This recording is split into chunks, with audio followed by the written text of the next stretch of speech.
So, naka-receive ako ng question today and nagtatanong siya, papunta siya dito sa Canada, mag-aaral daw siya.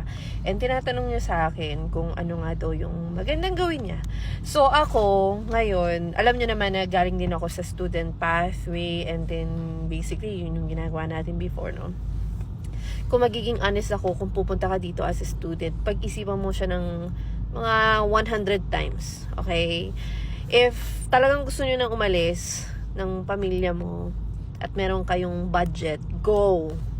Pero kung medyo limited ang budget nyo, saka kung may tiyaga ka naman na mag-aral ng French, mag-aral ka na muna. Kasi, ang nangyayari din naman, kung wala kayo sa healthcare, wala rin kayo sa trades, tapos wala din naman kayo sa ibang categories like education, ang nagiging pathway na rin ng mga students dito ay pumapasok na rin talaga sila sa French, 'di ba?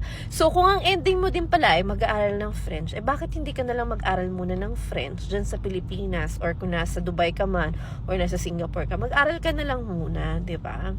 And then malay mo, ma-reach mo naman yung B2, then pumunta ka na lang dito as direct PR kung kaya mo naman.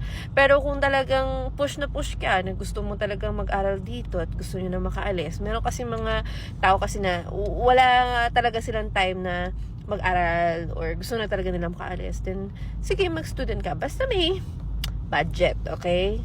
Yun lang.